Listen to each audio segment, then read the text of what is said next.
Welcome back, everyone. I'm Robin from This Vlog's Neat, and I just got back from New York City last night. While I was in New York, I was staying in Brooklyn, and I wanted to check out the Rum Bar BK. So we went in one day, ordered a couple cocktails, and as I was waiting for my rum and ting to be made, I noticed that there was a bottle on the shelf that really stood out to me. It was a Hampden DOK bottle, so I asked to take a closer look at it. Now, for those who don't know, Hampden Estates is a distillery in Jamaica that produces very, very funky rums. And they produce rums that vary in degrees of funkiness, if that makes sense. They have what are called different marks. They have 8 different marks, and of those marks, DOK is the highest, which means it's the funkiest. The ester count clocks in at 1,500 to 1,600 grams of esters per hectoliter of pure alcohol. That's a lot. For reference, I tasted one of Velier's bottlings of Hampden. This is their LFCH mark, and it was nice and funky, nice and delicious. The ester count there is between 80 and 120 grams of esters per hectoliter of pure alcohol. So DOK is a lot higher. I made the analogy to Jerry while we were sitting there that DOK is to rum nerds what like Octomore is to peat heads, right? So for those who love really funky rums, you kind of search for the funkiest out there. And there are a couple other distilleries that produce high marks similar to Hampden's, but DOK is kind of the one that everyone looks for. Anyways, so we were sitting there waiting for our cocktails. I see this bottle of DOK. I take a closer look at it, and I couldn't decide if I wanted to order a full glass or not. And I told the bartender this. I kind of want to try it, but I don't think that I can commit to a full glass. So he gave me a tiny little taste, which was more than enough. However, I didn't write down my tasting notes or anything like that. I just kind of confirmed that this would probably not be something that I would want a full glass of because it is so pungent. So I took my rum and ting, said thank you for letting me taste the Hampden DOK, and went to the back porch. Jerry and I enjoyed our cocktails very much. You should definitely check out the Rum Bar BK, by the way, if you're ever in Brooklyn or in New York City. It's so easy to get everywhere because of public transportation. But the next day, I kept thinking about this bottle. I kept thinking about it, and I couldn't decide whether or not I should go back and try a full glass of it, a full pour, do an actual proper tasting of it. So I asked the Patreons, and thank you Patreons for pushing me to go taste a full glass of the Hampden DOK, because that's what I did. So the next day we went back. Jerry and I did a tasting, and that tasting video has music in the background, so that music's pretty loud and quite distracting, hence the intro video I'm doing right now. But anyways, thank you to my Patreons for pushing me to go back and actually do a tasting of this rum. Now, if you, the viewer, would also like to join us on Patreon, I would be so thankful. And I've got a link in the description below where you can join our neat community over on Patreon. So let me tell you a little bit about this bottle in particular before I cut to the tasting video. Now, this is a 5-year-old Hampden DOK bottled by Velier specifically for PM Spirits for their 10-year anniversary. And as I said, DOK is the highest mark that Hampden produces. This was distilled in 2017 and aged for 5 years in ex-bourbon barrels. It is, or ex-bourbon barrel, I guess. It is single cask and bottled at cask strength. It's sitting at 64.6% ABV, so nice and high. And it was released last year, I believe. There's only 250 bottles. It's really hard to find. but we did see it at the Rum Bar BK, and then later we went to Death & Co. and saw a bottle at Death & Co. So I think in New York, where they get pretty good distribution, California probably also, we get pretty good distribution out here. You should be able to find it in some good rum bars. So Hampden is a distillery that openly admits to using some traditional, like old traditional practices for making high ester rums. They use long duration fermentation, spontaneous fermentations, and they also add dunder, muck, and cane vinegar to their fermentations. Now, they don't do this for every single mark, right? Their lowest mark, OWH, doesn't have any dunder or muck or cane vinegar added in. It's just molasses and water that's allowed to spontaneously ferment. That's actually also the case for the LFCH mark, the one that I tasted right here. So maybe to get the higher ester count that they have, right, the 80 to 120, they're probably doing longer duration fermentations than they are for the OWH. This is just my speculation, by the way. I've also tasted Rumfire, which also comes from Hampden, and this is their hLCF mark that has between 400 to 600 grams of esters per hectoliter of pure alcohol. For the hLCF mark, they do use dunder, muck, cane vinegar, however, very low quantities of this. It's not until the C diamond H mark where you get high quantities, this is all relative by the way, high quantities of dunder, muck, and cane vinegar added into the fermentation. The C diamond H mark has an ester concentration between 1,300 to 1,400 grams of esters per hectoliter of pure alcohol. And of course, then we have DOK, which is just one up, which is their highest mark.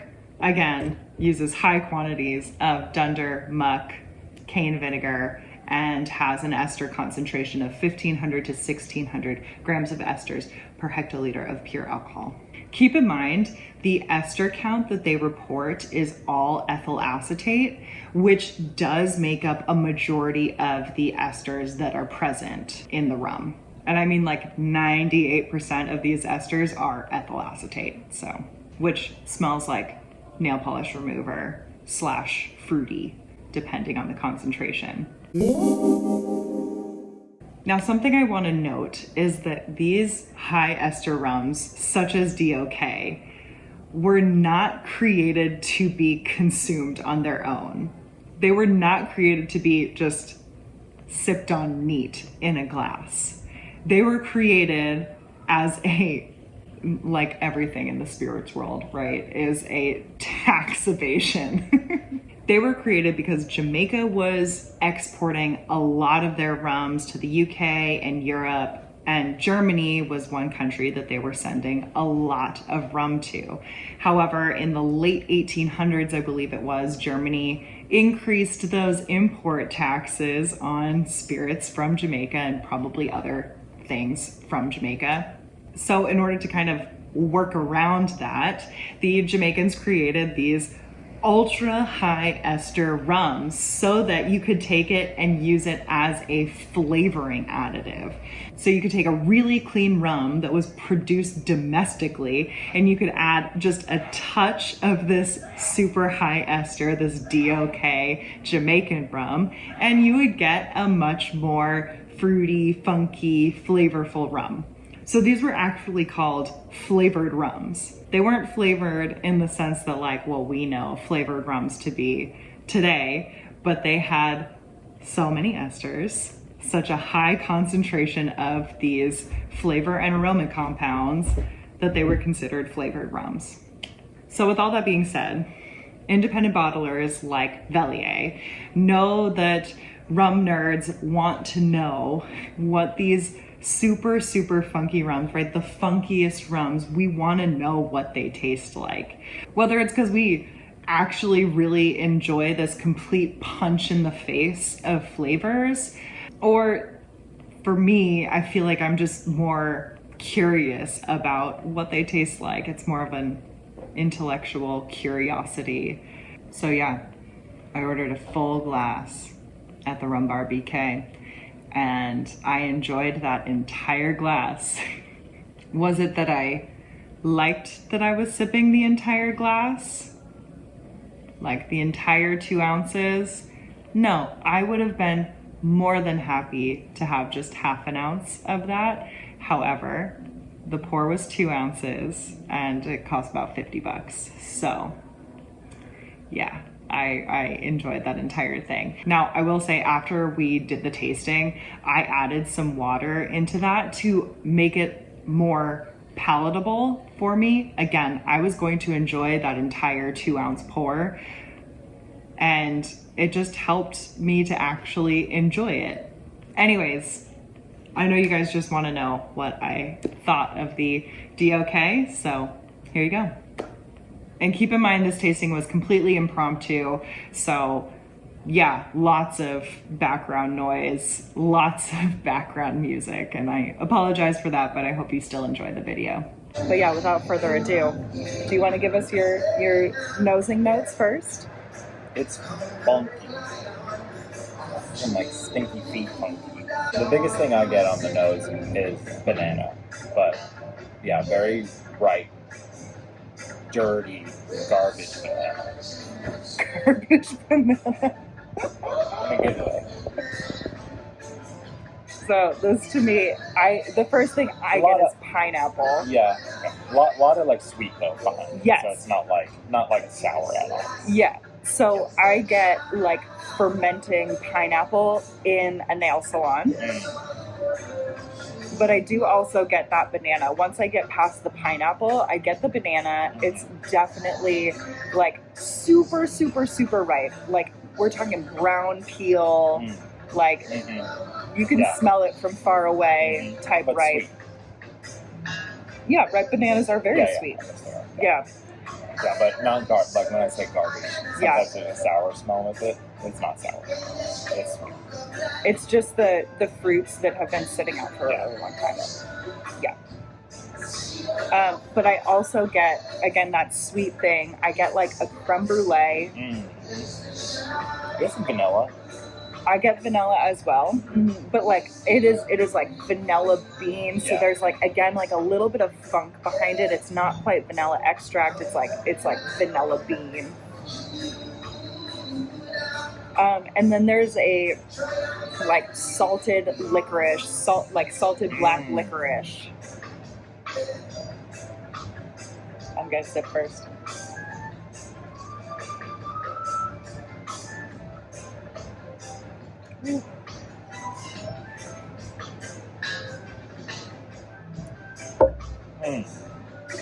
That just punches you in the mouth with funk. It's like way stronger on the palate for me, the flavors too, which is sometimes not the case, but it is.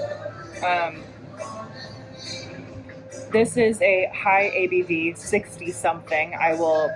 Here's the ABV right here, hovering right here. It is high ABV. You can tell there's heat. And similar to like what happens with like heavily peated scotches, like you can feel that heat, right? You can feel those esters as well. Like with peated scotches, you can like feel those phenols where you can tell that there's something going on there. But once that subsides, you do get this really rich oiliness. Yeah. So the mouthfeel, once the heat subsides, so small sips. Very small sips. Very nice and oily, but I just get so much pineapple, and the entire pineapple, like the whole thing, it is perfectly ripe and super juicy, but I'm also getting some more fermented pineapple, and it does that, like, you know, when you have like a ton of pineapple and it like tingles your tongue, and you're like, I think this pineapple has been out for a while. But there's also, at the very, very end, is where I start to get, like, the fact that this is aged for 5 years, which it's aged in Jamaica in ex-bourbon barrels. I start to get, like, a little bit of that oak influence. And by oak influence, I mean, like, I'm getting, like, hints of clove and some cinnamon bark. But, like, other than that, this is still just, like, heavy, heavy, heavy fruits. Heavy pineapple. Yeah. I get some banana peel as well. Yeah. I would agree with all of those notes. Thanks. I mean, if you are a rum nerd, you should definitely try to seek this out. And if you live in New York, come to the Rum Bar BK and get some. It's a little bit pricey, but that's because you can't find it anywhere. There's only, I think, 200 and something bottles available. Really? Yeah. Wow. So And they're not available anymore. they're not available anymore. I think you might be able to buy them at auction for a couple $1,000s. This bottle in particular. I think that there's other DOK releases that have come out from Velier. But yeah, I definitely recommend seeking out to try this. I don't know that I'd recommend buying a bottle, But try it. but like, yeah, for sure, find somewhere to try it, because getting a pour is like, this is so funky, so complex, so crazy. And it's just like a really fun experience, unlike anything that I've tried, because it's just like we've tried things from Hampden, and this is just like as high as you can go in funkiness. Yeah. And I feel like we keep saying funky. It is funky though. That's exactly what it is. Should be the funkiest funk you can funk. If you've given this a try, let me know in the comments below. Yeah, or if you have any please. questions at all, let me know in the comments. Visit the Rum Bar BK. Yeah. Try it. Yeah. Like, subscribe. And we'll see you soon.